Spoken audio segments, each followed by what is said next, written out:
Bonjour et bienvenue dans un nouvel épisode de Un jour, un match.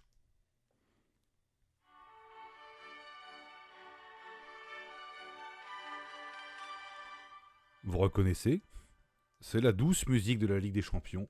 Aujourd'hui, nous allons parler d'un match de Ligue des Champions qui a eu lieu le 7 mars 2000 entre les Girondins de Bordeaux, bien entendu, et le grand Manchester United, à l'occasion d'un match de la deuxième phase de poule de la Ligue des Champions, puisqu'à l'époque, il y avait deux phases de poule.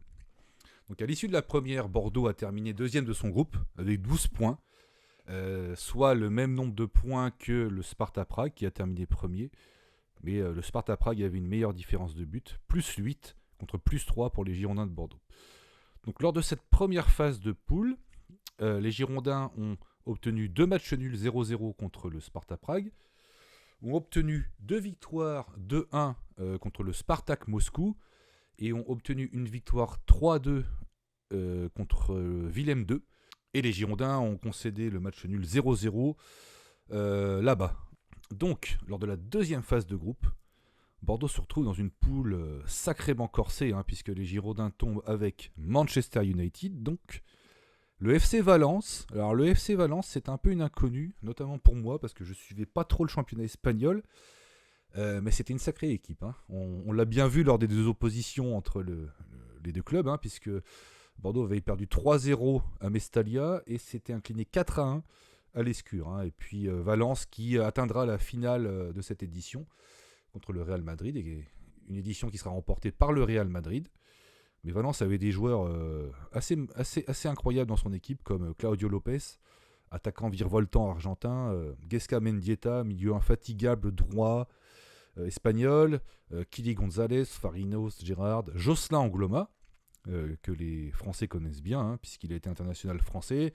Il a remporté la C1 avec Marseille en 93, et d'autres joueurs comme Santiago Canizares, célèbre gardien espagnol.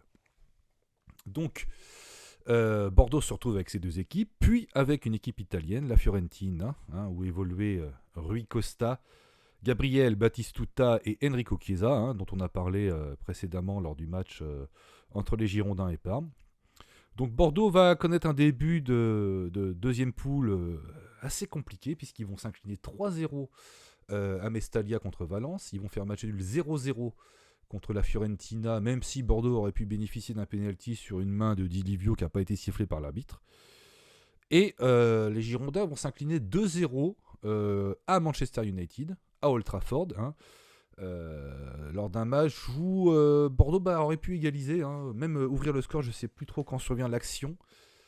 Il me semble que, je sais plus, je crois que c'est le but de l'égalisation, ça aurait pu être le but de l'égalisation ou un but qui aurait permis à Bordeaux de mener 1-0. En gros, Miku lance Lasland seul dans le dos de la défense. Lasland s'avance et se retrouve face au gardien mancunien et décide de passer à Sylvain Wiltord, et malheureusement sa passe ne sera pas assez bien assurée et Wiltord tirera à côté. Et les Girondins laisseront passer une grosse occasion de marquer. Donc voilà, au bout de 3 journées, Bordeaux n'a qu'un petit point et reçoit donc Manchester United le 7 mars 2000. Manchester United qui est vainqueur de la Ligue des Champions en titre, puisque on s'en souvient tous, les Mancuniens avaient remporté une victoire rocambolesque, invraisemblable lors de la finale 1999 face au Bayern Munich. Ils étaient menés 1-0 à la 89e et ils ont remporté le match 2-1 dans les arrêts de jeu. Voilà, donc c'était un match spectaculaire, un bon souvenir pour moi, parce que le match je l'avais regardé en direct et franchement ça m'avait retourné quoi. Et en plus c'est un bon souvenir parce que le match avait eu lieu 3 jours avant le PSG Bordeaux 1999, qui avait vu les Girondins s'imposer 3-2 et remporter leur 5e titre. Mais ça, c'est une autre histoire. Donc, en ce 7 mars, Bordeaux reçoit Manchester United et a l'obligation de s'imposer pour conserver ses chances de qualification pour les quarts de finale. Donc, pour ce faire, Elie Boep met en place une équipe, je ne vais pas dire classique, parce que on a une surprise au milieu de terrain. C'est Laurent Batles qui est titularisé aux côtés de Michel Pavon plutôt que Lassina Diabaté. Et donc Laurent Batles va évoluer dans une équipe où Ramé sera titulaire dans les buts. On aura une défense à 4, Bonissal à gauche, Grenet à droite, Afanou et Saveljic dans l'axe. Milieu de terrain, Pavon, Batles, Mikou et Stéphane Ziani. Stéphane Ziani qui revient peu à peu dans l'équipe de Bordeaux après une blessure contractée pendant l'hiver, au mois de décembre plus précisément. Et en attaque, on a Lasland et Wiltord, le célèbre duo d'attaque. Face à ces Girondins, on a une équipe de Manchester United un peu mixte. C'est pas forcément les titulaires qui jouent à tous les postes. Donc dans les buts, on a Van der Go. Alors il faut savoir qu'à l'époque, Manchester United faisait face à un problème au niveau des gardiens de but, puisque Peter Schmeichel était parti et Alex Ferguson avait recruté plusieurs gardiens, donc Mark Bosnich et Massimo Taibi, qui était un gardien italien qui avait permis à son équipe qui avait réussi grâce à des performances à maintenir son équipe à des grandes performances lors de la saison 98-99. Donc Massimo Taibi ne fera pas l'affaire. Ensuite, Mark Bosnich ne fera pas l'affaire non plus. Et Alex Ferguson décidera de titulariser Van der Go, qui était un gardien néerlandais, dans les buts. Et on verra que c'était pas forcément un gage de qualité. Ensuite, défense à 4 avec Denis Sirwin à gauche, Gary Neville à droite. Et dans l'axe, on a Michael Sylvestre, qui a rejoint le club en début de saison, et Jaap Stam qui était parmi les meilleurs défenseurs du monde. C'était un colosse, imprenable dans les airs. Ensuite, on a Nicky Butt et Roy Keane. Normalement, c'est Paul Scholes qui joue à côté de Keane, mais Scholes, je crois, est blessé. Il s'est fait grave blessure. Alors, je sais plus s'il est blessé ou s'il est suspendu, mais il me semble qu'il est blessé. Je ne veux pas dire de bêtises. À vérifier. À gauche, on a Ryan Giggs, insaisissable ailier gallois. Et à droite, on a David Beckham, le Spice Boy, qui revient extrêmement bien après ce qui lui est arrivé en 98. Il avait été expulsé en 8e de finale de la Coupe du Monde contre l'Argentine et il avait ramassé un torrent d'insultes, de critiques après cela. Et il était revenu vraiment de la meilleure des façons en remportant le triplé avec son équipe lors de la saison 98-99. Donc voilà, on a un David Beckham surmotivé sur le côté droit. Et en attaque, normalement c'est Andy Cole et Dwight York, mais là on a Teddy Sheringham, l'horrible Teddy Sheringham, qui est aligné aux côtés de Andy Cole. Voilà. Donc le match débute plutôt bien pour les Girondins, puisqu'ils arrivent quand même à maîtriser le ballon et à pas laisser trop d'espace à cette équipe de Manchester United. Et à la 9e minute, alors la 9e minute sera un moment décisif, puisque je ne mets pas la charrue avant les bœufs, puisque Laurent Batles à la lutte avec un adversaire entrera en collision avec Nissa Saveljic, et Saveljic mettra son pied dans le nez de Batles, ce qui fait qu'il aura le nez cassé et devra laisser sa place, même si sur les images on voit qu'il ne veut pas laisser sa place. Laurent Batles qui est arrivé en début de saison et qui n'était pas forcément titulaire, qui était plutôt remplaçant et qui avait l'occasion là de montrer sa valeur à Eli Bope et aux supporters girondins, et qui devra malheureusement laisser sa place à la 9e minute. Donc déjà ça c'est un premier tournant du match. Ensuite, quelques secondes après, Michel Pavon, d'un tir lointain, anodin à première vue, ouvre le score. Donc il a le ballon aux 30 mètres, il s'avance, il s'enfonce dans l'axe, et envoie une frappe a priori anodine que Raymond Van der Go n'arrivera pas à capter, et relâchera dans son petit filet, ce qui permettra aux Girondins de mener 1-0. Et là, encore une fois, troisième gardien aligné de la saison par Alex Ferguson, et troisième gardien qui réalise une bourde.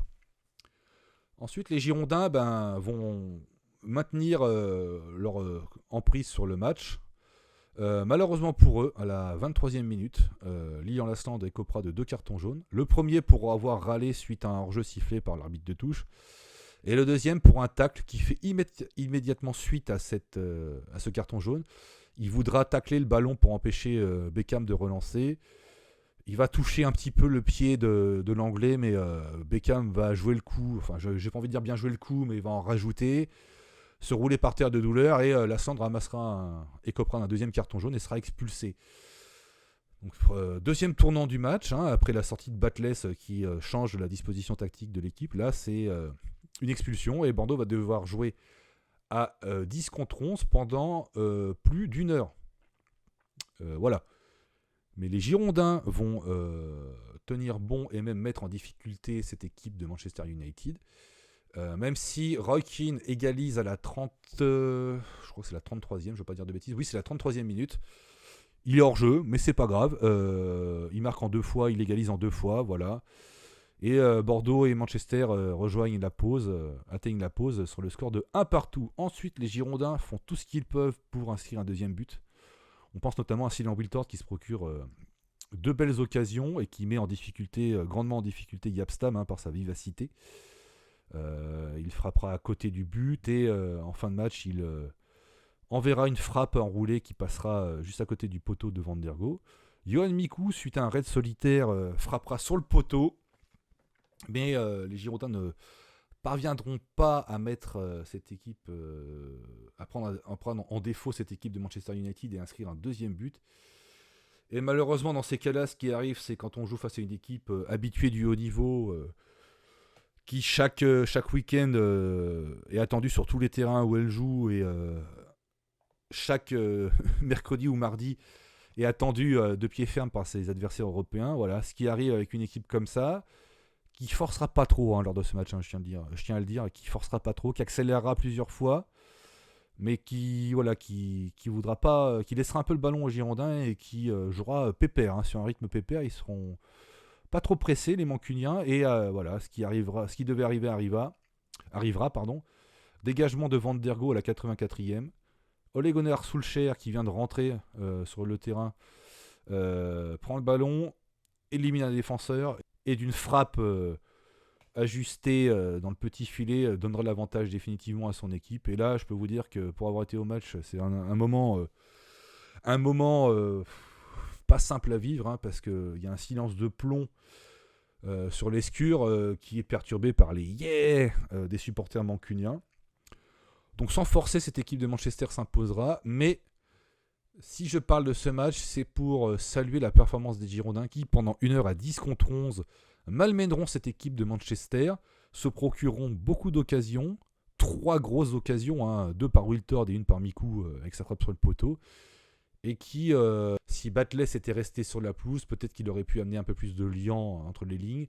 Si Lasland ne s'était pas fait expulser, peut-être qu'il aurait pu davantage peser sur la défense centrale mise à balle par Sylvain Wiltord qui fera un super match et qui gagnera sa sélection pour l'Euro 2000.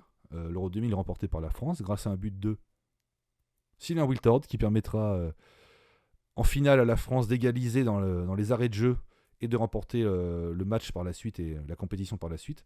Donc Sylvain Wiltord qui réalisera encore une grande performance et qui de toute façon lors de cette Ligue des Champions il avait toujours été très bon, il aura été très remuant, très pénible à prendre, il aura marqué des buts, il se sera toujours rendu disponible.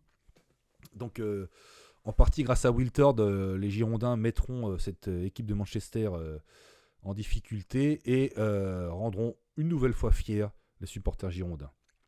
Voilà, c'était un jour, un match. À bientôt pour un nouvel épisode.